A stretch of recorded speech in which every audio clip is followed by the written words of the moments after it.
Então, nós teremos agora à noite a palestra com o Dr. Sérgio Felipe de Oliveira, que é médico, formado pela Faculdade de Medicina da USP, pesquisador do Instituto de Ciências Biomédicas da própria USP, diretor da Filial MAI, Instituto de Saúde de São Paulo, para nos falar sobre a motilidade mitocondrial, uma busca em laboratório do ectoplasma.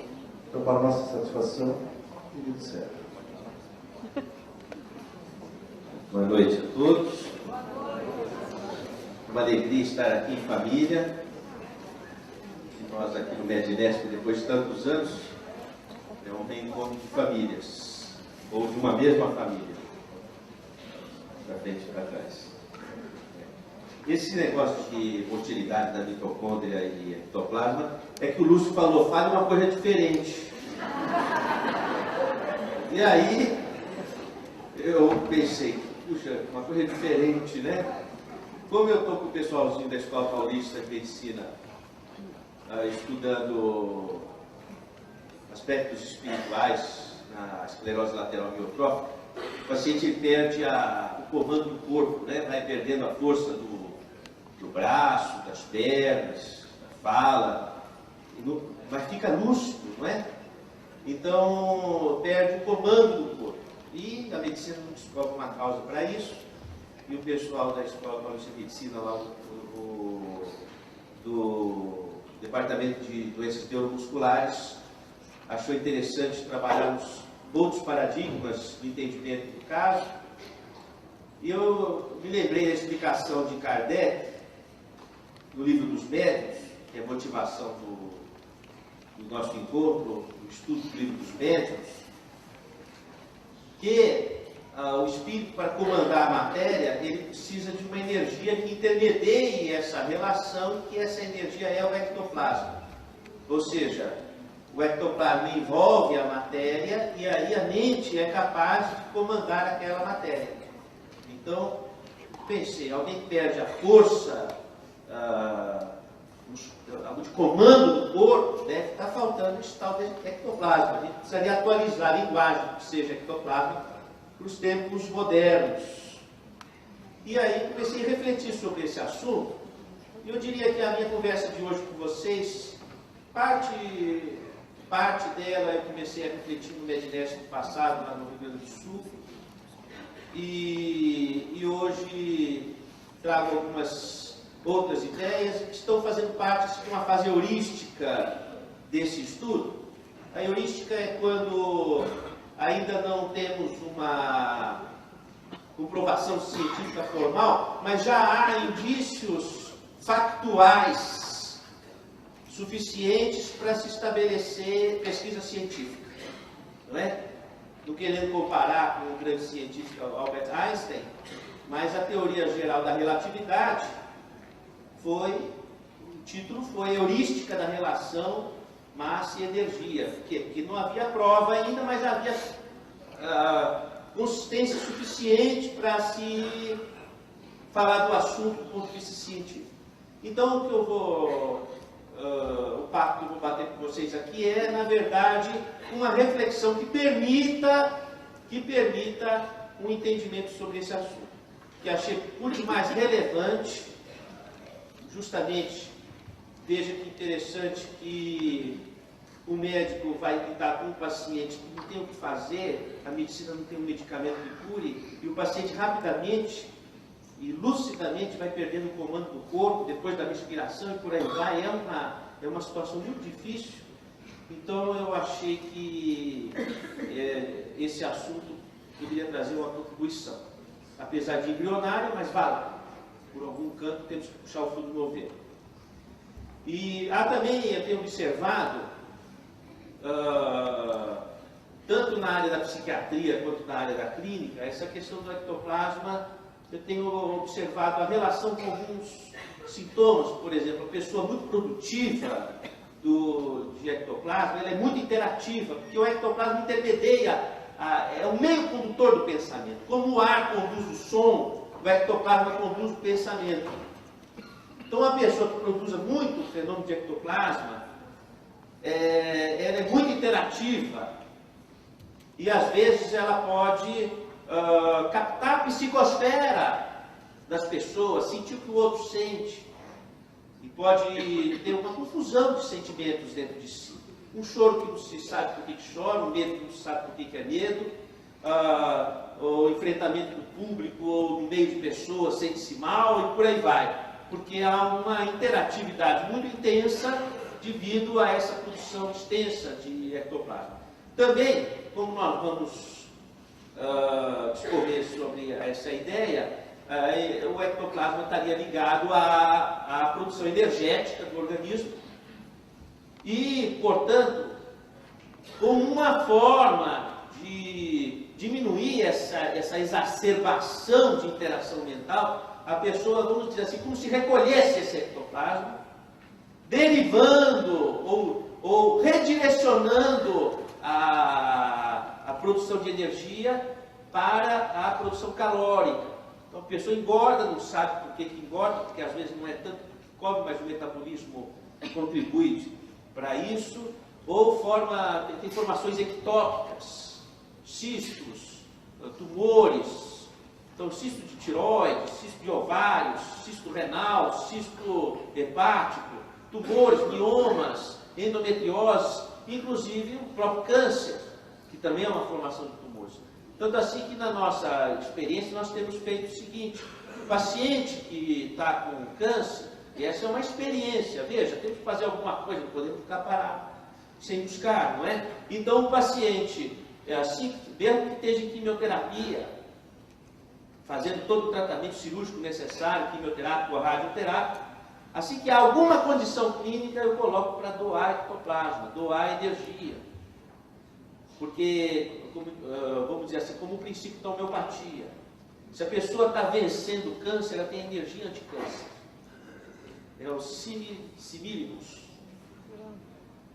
Então, já coloco para doar energia para outro paciente que esteja precisando também, que esteja com problema semelhante, para evitar acúmulo de ectoplasma e formar metástase.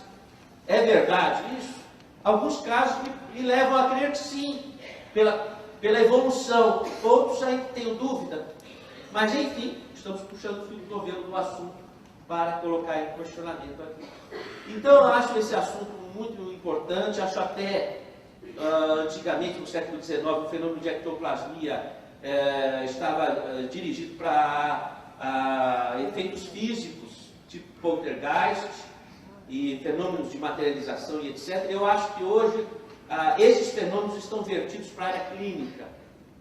Então, os fenômenos de ectoplasmia estão sobejamente acontecendo na medicina, na cara dos médicos, vamos dizer assim.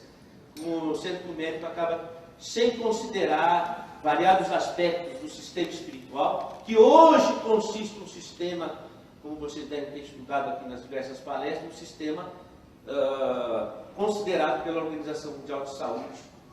Inclusive a Organização Mundial de Saúde coloca: o médico deve pesquisar a semiologia do sistema espiritual, quer dizer, como é que se vai fazer diagnóstico dessa parte espiritual, não é? Nós temos um protocolo junto com o Hospital das Clínicas da Faculdade de Medicina da Universidade de São Paulo, acompanhando cerca de 170 pacientes, na expectativa mesmo de tentar contribuir para a medicina, trazendo dados semiológicos do sistema espiritual para o entendimento da clínica. Então, essas questões que estou falando aqui, ainda que sejam ideias numa fase heurística, já fazem parte das pesquisas da ciência oficial, dos argumentos da ciência oficial do nosso percurso, estou compartilhando com vocês. O assunto é meio complicado e árido, fiquei até com receio de trazer aqui, mas mais por limitação da minha inteligência do que da capacidade de vocês.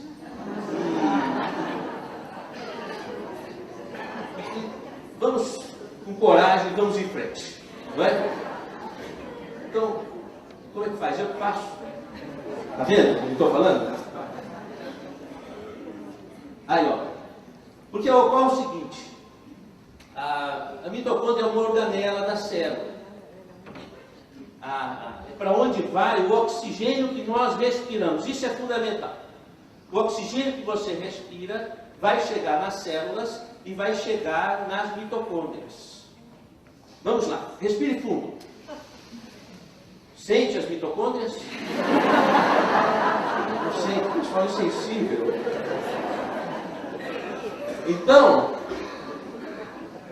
é a usina energética, porque o oxigênio é o gás comburente. Sabe que o oxigênio foi descoberto por Lavoisier. Lavoisier, aquele que diz que na natureza nada se cria, nada se perde, tudo se transforma. Lavoisier trabalhava na casa de pólvora e queria saber como é que surgiu o fogo, porque se havia alguma coisa que ele não queria na casa de pólvora, era fogo. E foi aí que ele descobriu que o fogo vinha devido ao oxigênio. E assim é que o oxigênio que você respira, ele vai permitir que essa usina dentro das células, que são as mitocôndrias, possa produzir energia. Então é natural nós pensarmos que se o ectoplasma é uma energia, deve ser produzido na usina da célula, que é a mitocôndria. Concorda? Acha que é lógico o raciocínio?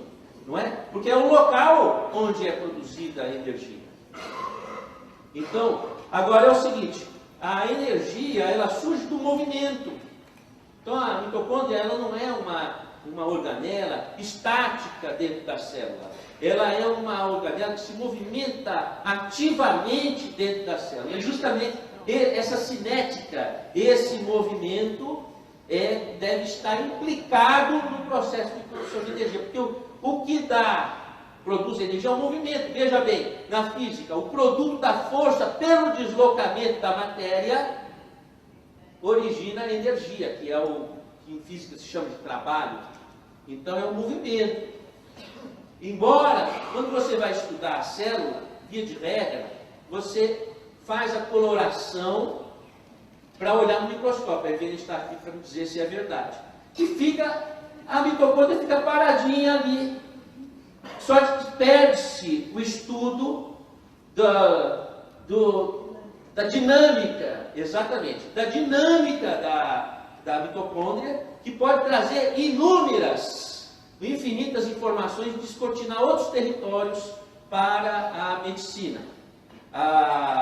Portanto, nós vamos no finalzinho da exposição mostrar um filme que fui eu que fiz, foi um grupo genial que fez um computador simulando o movimento da mitocôndria e todo o jogo de energia que surge pelo movimento, como duas pedras que se atritam e produz fogo, não é? Então essa é uma questão. Bom, vamos. Sou eu. A célula, para quem não está afinizado com o tema apenas que estou trazendo aqui, então nós temos o núcleo onde existem os cromossomos, na espécie humana 46 cromossomos, 23 vindos do papai, 23 vindos da mamãe. O cromossomo é um carretel de linha. A linha é o DNA, ácido desoxirribonucleico. Essa é a linha. Como se fosse um colar de pérolas. Cada pérola é um gene. E vai produzir proteínas, que estão ligadas ao funcionamento do organismo. E o cromossomo é quando esse gene está enrolado no carretel, não é? Como está mostrando aqui. Eu vou arriscar apertar isso, ver se é. Não é. Como é que faz agora?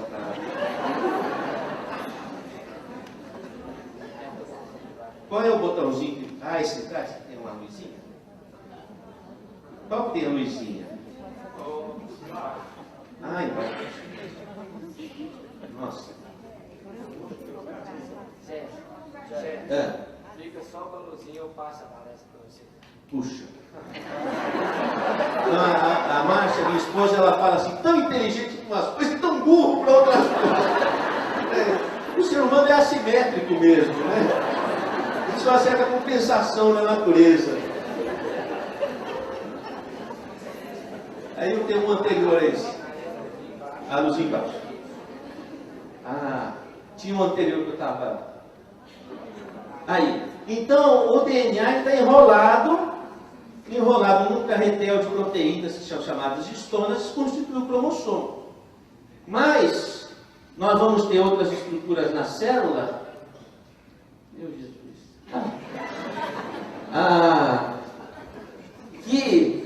Aqui tem um núcleo e tem outras organelas tantas na célula que aquilo interessa no momento. Uma delas é a mitocôndria, que são várias. Essas aqui. E aí o curioso é que a mitocôndria também possui um cromossomo circular, que inclusive é ali que está os genes que indicam a idade da pessoa, tempo de vida. Desde que é importante a mitocôndria, não é? Diz o tempo de vida. E olha que interessante, vamos produzir ectoplasma tanto tempo quanto for necessário comandarmos o nosso corpo. Sem o ectoplasma, a mente não comanda o corpo. Teve uma vez um episódio no hospital, o senhor teve uma parada cardíaca e nós fizemos a reanimação o possível, não foi possível. Era dia de Natal, estava todo mundo da família assoberbado ali e ele desencarnou. E eu abri a porta da sala de parada para os familiares virem visitar. Quando eu abri a porta, os familiares vieram com aquela comoção, o senhor, ele sentou.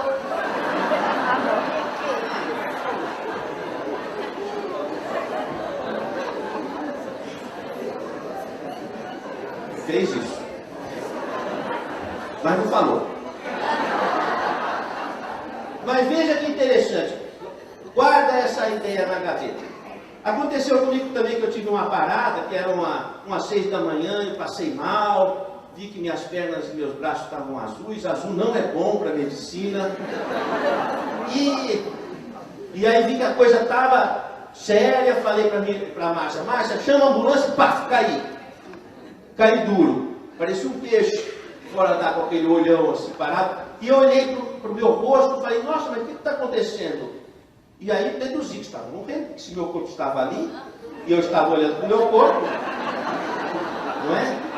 E aí eu vi minhas crianças chegando, aquela coisa toda, eu falei, nossa, eu não escrevi meu livro ainda, vou para os Imblage outra vez, né? E tal.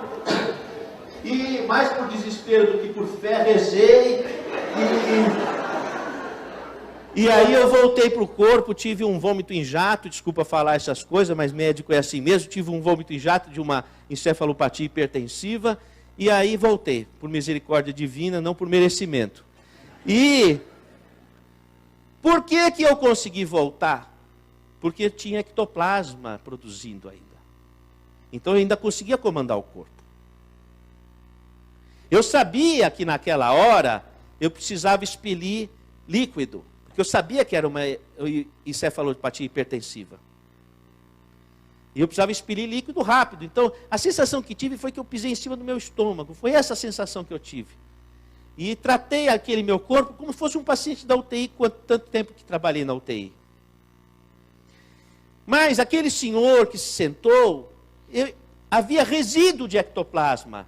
E o mesmo desespero de reencontrar a família. O mesmo que eu tive de rever meus filhos, de estar ali com meus filhos, ele também teve. Mas houve só uma réstia de ectoplasma. E o que ele conseguiu fazer foi sentar-se. E aí esgotou o ectoplasma. Então o ectoplasma, ele é uma energia produzida em tese pela mitocôndria. E a mitocôndria tem os genes responsáveis pelo tempo de vida. Então há uma coerência entre uma coisa e outra. Um dia eu vou conversar com vocês sobre um fato interessante, que os cristais da pineal que nós estudamos surgem das mitocôndrias. E isso é outra história muito curiosa. Na minha tese eu evidencio que surge a partir das mitocôndrias. Aí, bom, vamos em frente então. Aí, olha lá, os genes produzem proteínas. Os genes produzem proteínas. Veja só. Um gene produz 3 tipos de proteínas. Então, um gene precisa de uma ordem de comando que faça com que ele vá para um lado, para o outro ou para o outro. Ele precisa de uma ordem de comando. A função celular é epigenética. Então, o que comanda a célula é uma incógnita para a ciência. Nós espíritas entendemos que é o espírito que comanda a matéria, que comanda o corpo, que comanda a célula e dá uma ordem de comando para os genes. Vamos para o próximo, por gentileza. Então, existe uma energia que intermedia a ação do espírito sobre a célula. Vamos dizer até o espírito, o perispírito, que é o corpo do espírito, e do perispírito para o corpo. E essa energia que intermedia o perispírito e o corpo é o ectoplasma. Ele é uma energia miscível, ou seja, que se mistura tanto com a matéria biológica quanto com a matéria quintessenciada do mundo espiritual.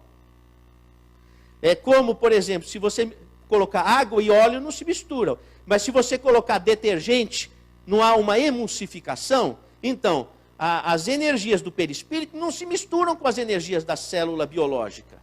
Mas se você colocar um detergente, que é o ectoplasma, eles se encontram. Não sei se está clara a ideia. Tá? Então, vamos ao próximo, por gentileza. Então, o nosso organismo, ele apresenta uma quantidade imensa de energias direcionadas que intermediam a relação entre o perispírito e o corpo, e essas energias nós estamos chamando de ectoplasma. Vamos ao próximo, por gentileza. Então, aí você tem, por exemplo, numa célula, você vai ter canais por onde passa essa energia, que são os microtúbulos. Os microtúbulos na célula são o citoesqueleto da célula. Se quiser até apagar um pouquinho aqui a luz, não sei se dá, se não puder também tanto faz. Se der, fica mais bonita a imagem. Então, o que acontece? Toda essa fiação que você vê da célula é por onde passa essa energia que os físicos, em conjunto com os anestesistas, sobretudo grupos da Universidade de Oxford, estão chamando de onda mental, que passa dentro desses microtúbulos. Inclusive, nós temos um trabalho com o Instituto de Física da USP e com grupos estrangeiros, demonstrando que a onda mental que passa dentro desses microtúbulos, que eles chamam de onda mental, que é essa energia ectoplásmica dirigida, a glândula pineal é a exata caixa de ressonância dessa onda pelo padrão de amplitude e frequência. Esse também é outra conversa que a gente pode ter em outro momento. O próximo, por gentileza. Então, o que acontece? Vai haver uma passagem por esses túbulos de energia ectoplásmica. Imagine o seguinte, imagine que o ectoplasma fosse como as nuvens do céu. E imagine que essas nuvens elas ficam carregadas e aí solta eletricidade, que é o raio. Então o ectoplasma permite a passagem de energia magnética, gerenciada por forças espirituais e por forças físicas. O raio não é uma composição das forças do solo com as forças do céu? Não é assim? Forma um dipolo, aí surge o raio. Então é assim também. Quando é que cai o raio? Não é quando forma as nuvens, não é? Quando elas se juntam. Então, quando junta esse ectoplasma, então há uma canalização de energia magnética que vai do plano espiritual, que é outra dimensão, para a nossa dimensão aqui, como fosse o raio que cai do céu. Não sei se estou sendo claro, não é? Então, olha, você observa aí essa energia passando dentro dos microtúbulos, você observa essa energia passando dentro dos microtúbulos, comandando a movimentação da célula, que é assim que o espírito comanda a célula. Vamos para o próximo, por gentileza. Então, esses microtúbulos, eles são realmente túbulos de dineína que se juntam e eles são arquitetados conforme a dinâmica da célula que responde a essas ordens da força mental, dessa energia que o espírito coloca sobre as células. Vamos ao próximo, por gentileza. Assim vai, próximo.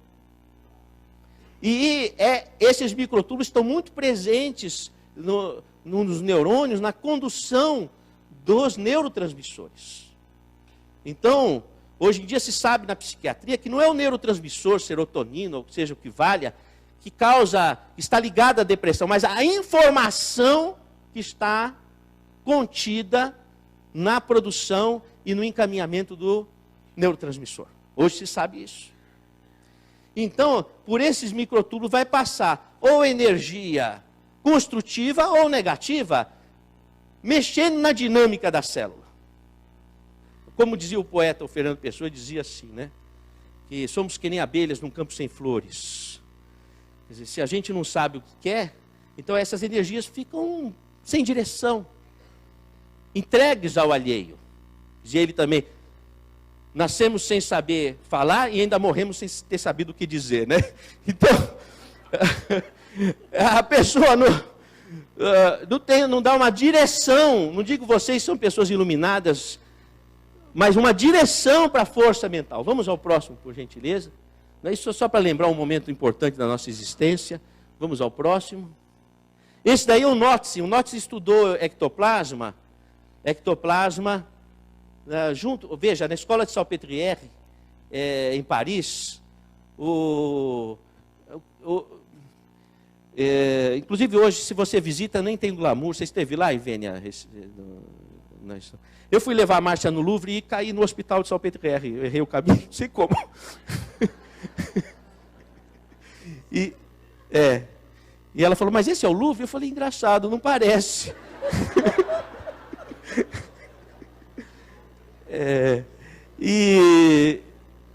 Mas não tem o mesmo glamour da época, onde Charcot ensinou Freud, não é? O Jung, e o Albert Schwerin-Notze também. E o Notze que vai publicar uma obra, Les Phénomènes Physiques de la Médiumnité, os efeitos físicos da mediunidade, em que ele estuda o fenômeno de ectoplasmia. Vamos ao próximo? Ah lá. Então, o Notze essas são fotografias feitas pelo Notze na época do Freud, não é? Então, veja que interessante, que aqui você tem uma produção ectoplásmica. Rapaz, eu não sei apertar esse botão. Gatilho. Não sou bom de arma. Aqui o ectoplasma. Por que o ectoplasma está saindo pelas vias aéreas? Perguntaria para vocês. Porque não tem a ver com a mitocôndria, com o oxigênio, não é o oxigênio, não é assim? Então não faz sentido que seja pelas vias aéreas? Não é verdade? Não é? Então é por ali que sai. Por que você não vê o seu ectoplasma saindo pelo seu nariz? Seria horrível. Por que você não vê? Da mesma forma que você não vê o vento, não vê o ar, a não ser quando forma um tornado, não é assim? Porque precisa haver uma concentração muito grande para você observar, senão você não vê, como você não vê o ar. Mas você vai ver o vento quando ele formar um furacão, não vê? Então o que está acontecendo? O que está acontecendo da mesma forma como, por exemplo, uma sinusite depois evolui para uma otite, não é? Por quê? Porque são canais pela trompa de Eustáquio, não é? Que, não sei se ainda chama trompa de Eustáquio, tuba auditiva. O Eustáquio perdeu a... Falópio também deve ter perdido. Em desuso. O pessoal lá em casa reclama que eu falo português arcaico. Então, veja, seria o ectoplasma como fosse uma nuvem. Agora, veja a outra experiência daquela mulher, em que essa luz surge entre as mãos dela. Seria como fosse o raio que surge a partir de uma concentração de nuvens. Não sei se está claro a ideia. Então, o que acontece? Quando há uma concentração de ectoplasma, há uma livre passagem de magnetismo de um plano ao outro, com forte intensidade. Ok? Vamos ao próximo. Então, o que acontece? Você tem aqui o nosso plano. Aqui está invertido, porque o plano da Terra está em cima e o outro plano está embaixo. Eu não gostei disso. Mas nós temos as dimensões do espaço. Então nós temos a nossa dimensão aqui outra dimensão. E entre uma dimensão e outra existe um canal que é chamado buraco de minhoca, wormhole, por onde passam energias que vêm da outra dimensão para essa. Então o que faz o ectoplasma? Ele abre esse canal. Ele permite a abertura desse pertuito interdimensional e a energia de lá passa para cá. Ficou claro a ideia? Não é? Vamos ao próximo, por gentileza. Ali então a mitocôndria, chama a atenção a mitocôndria, essas lamelas. Está vendo aqui, ó? Porque essas lamelas são cheias de elétrons. Elétrons são subpartículas atômicas dotadas de carga. Daí a eletricidade. Mas quando o elétron ele passa por fendas, como fosse um buraco de fechadura, ele sofre difração. E aí ele se transforma em onda. Então, vamos ao próximo, por gentileza. Por exemplo, como na experiência de Rutherford, se você bombardeia elétrons que passam por uma fenda, se o elétron se comportasse como uma partícula, seria como um tiro de espingardinha, olha aqui, ó. Passou pelo buraco e faria um buraco lá na frente. Mas, pelo fato do elétron, ao passar por uma fenda, ele difrata, ele se comporta como se fosse onda, como se fosse luz. Então nós vamos ter, que situação? Nós vamos ter que a mitocôndria, ela apresenta lamelas, vamos ao próximo. Ali, ó, ela apresenta lamelas, ó, como na câmara de Rutherford, que formam fendas, e provavelmente os elétrons, ao transitar por essas fendas, difratam. Vamos ver uma imagem que possa esclarecer o próximo. Aí, ó. Então você imagina, na membrana mitocondrial, você vai ter o elétron, quando passa pela fenda, ele difrata e forma onda. Então você vai ter parte dos elétrons que vão compor a estequiometria química, e aí na cadeia respiratória vão formar o ATP, que é a moeda energética, a caloria, e parte do elétron que difrata e forma onda. Essa onda vai compor o ectoplasma. Não sei se está claro a ideia. Vai compor por quê? Porque essa é a parte de contribuição do teu corpo físico.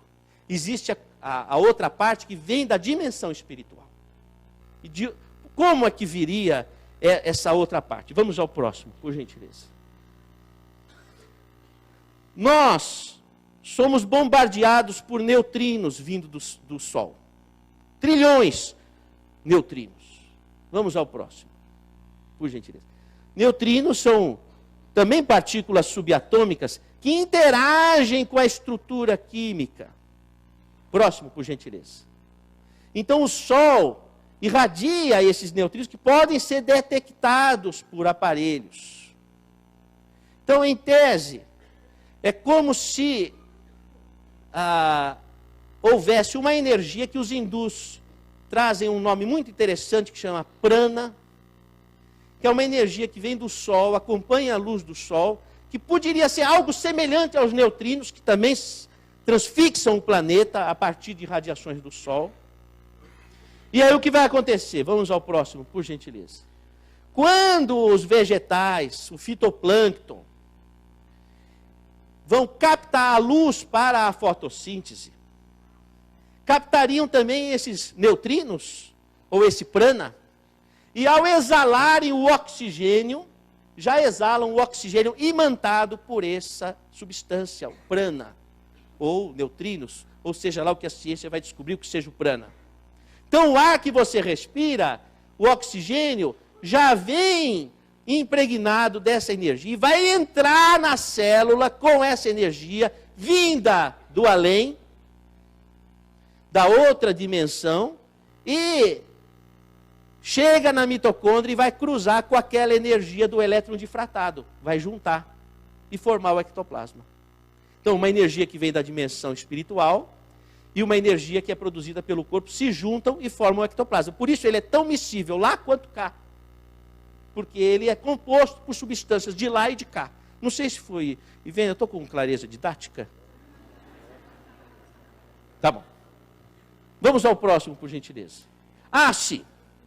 Então vamos passar um filminho, que não fui eu que fiz, mas foi a genialidade de pessoas que trabalham com computação, que eu tirei do YouTube, vocês podem pegar também à vontade, que justamente ilustra essa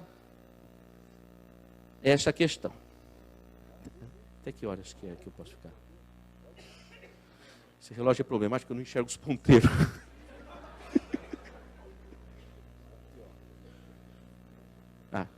Ali, ó, a mitocôndria. Respirar já não vai ser mais a mesma coisa para você. A mitocôndria, ela se mexe. Não é parada igual os estudantes veem na histologia. Fica ali olhando a mitocôndria. Eu me lembro o Ludovico atendendo um aluno que diz: professor, o que são esses bombrilzinhos dentro da célula? Ele fala: esses bombrilzinhos são as mitocôndrias. Mas está ali parado. Não é parado, é movimentando, ó. Ela está movimentando, ela pulsa, ela anda, e aí você vai entrar no submicroscópico dela. Ela possui, e toda a parte química está produzindo. O elétron vai difratando, vai soltando energia, luz. Olha lá, ó.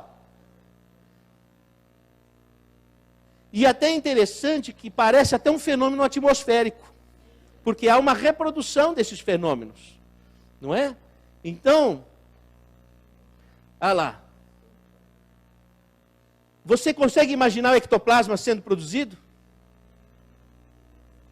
Não é? Porque existe uma movimentação, uma produção química, e essa produção química, ela vai produzir, essa energia vai surgindo.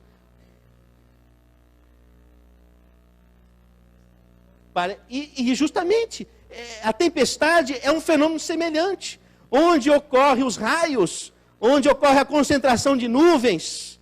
Então é semelhante ao fenômeno ectoplásmico, não é? Só que esse fenômeno ectoplásmico é do comando nosso, o da natureza é do comando de Deus. Essa é que é a questão, essa que é a diferença. Esse é de comando nosso.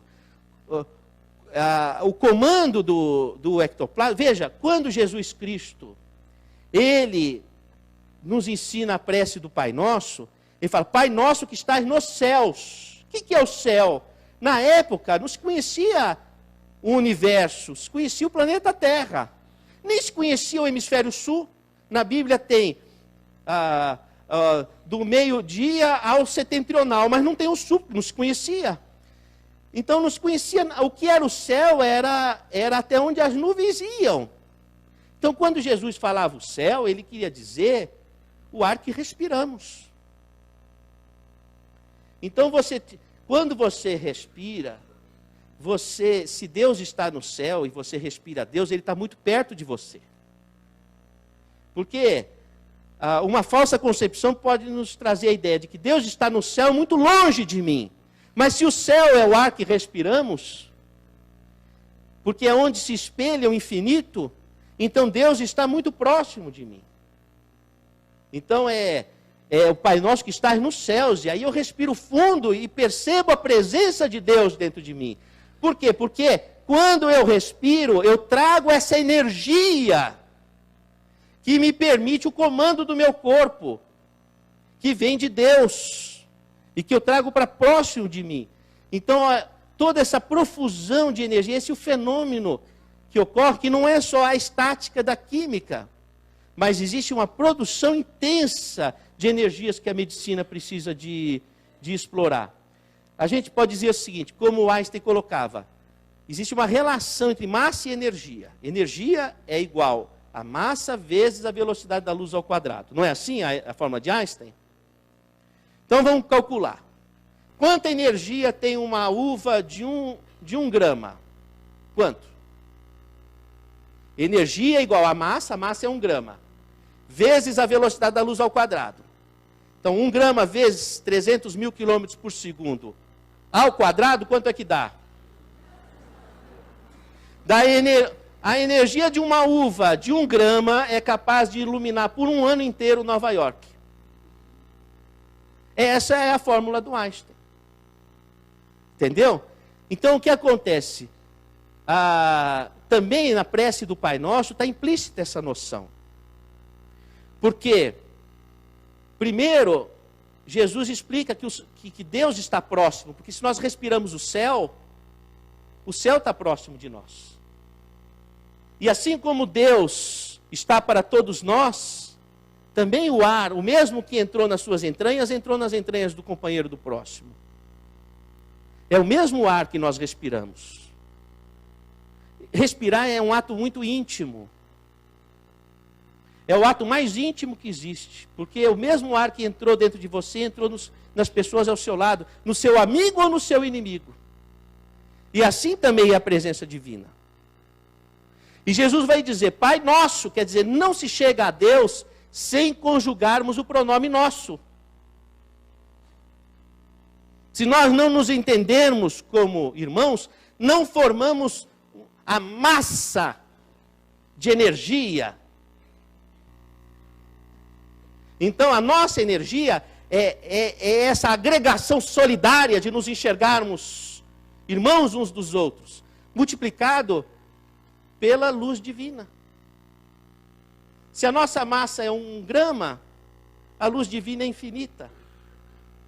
Por isso que Jesus dizia, podeis fazer tudo o que eu faço e muito mais, vós sois deuses. Porque ainda que eu não seja Deus, eu estou com Deus. Então, aquilo que eu agrego em torno de mim, cada pessoa que está ao meu lado, é um degrau da escada de Jacó que nos leva a Deus.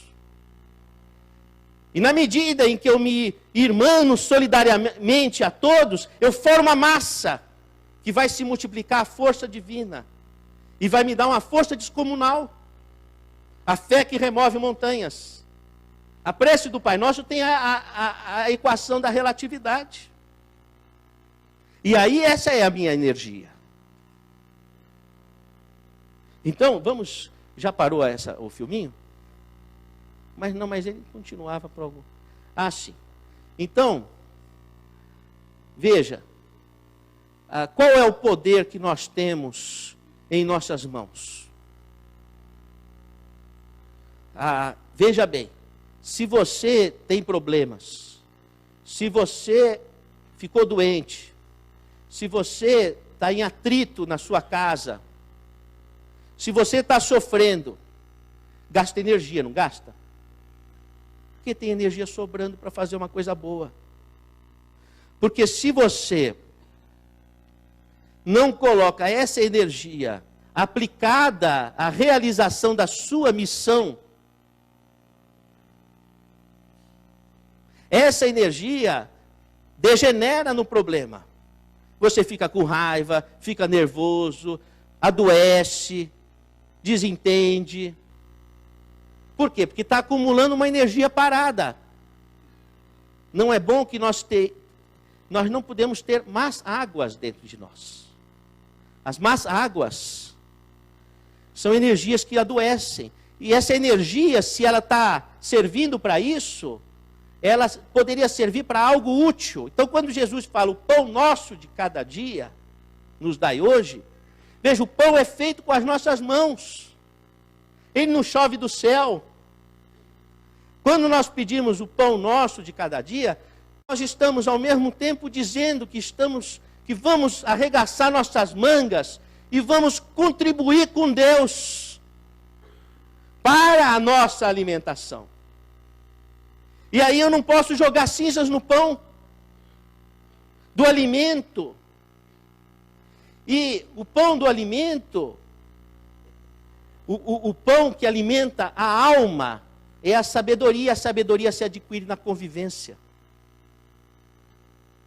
Nós nunca vamos compreender alguém se não amarmos essa pessoa. Entender, compreender o outro é amar aquela pessoa. Aí nós vamos entender. Que via de regra fazemos o raciocínio contrário. Se eu não entendo, eu não amo. E não vai amar mesmo. Agora, se eu amo, eu passo a entender.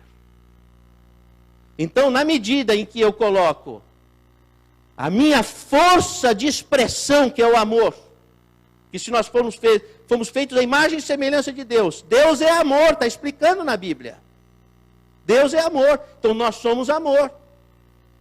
Se eu coloco esse amor em movimento, então eu vou construir o pão. Esse é o pão. Então, quando fala pão nosso de cada dia nos dai hoje, eu estou me colocando para arar, para colocar minha energia, a energia que eu tenho, para transubstanciá-la no alimento da alma. E veja bem, ainda que os espíritos se materializem, aqui agora, nesse momento, será que você vai enxergar esses espíritos? Porque às vezes você morou com uma pessoa e dormiu debaixo do mesmo lençol tanto tempo e ainda pensa assim, você nunca me enxergou, você nunca me viu, você nunca me entendeu. Às vezes a pessoa convive conosco ali e a gente não enxerga a pessoa. Enxergar o espírito é compreender a pessoa. Isso que te permite enxergar o espírito. E para compreender, você precisa amar. O amor é a grande força de expressão sensorial da alma. Se nós aprendemos a amar o outro, nós vamos compreender. Compreendendo o outro, nós passamos a enxergá-lo. Em espírito, passamos a ver os espíritos. Não sei se fui claro. A pessoa vai fazer o desenvolvimento mediúnico. Quantas vezes eu não preparei sala para ectoplasmia, para manifestar espírito? E põe, diminui a temperatura, e põe ozônio, e põe para manifestar o espírito, e tudo, e tudo, e tudo, e tudo. Depois eu percebi, por exemplo, que eu não estava enxergando a minha mulher.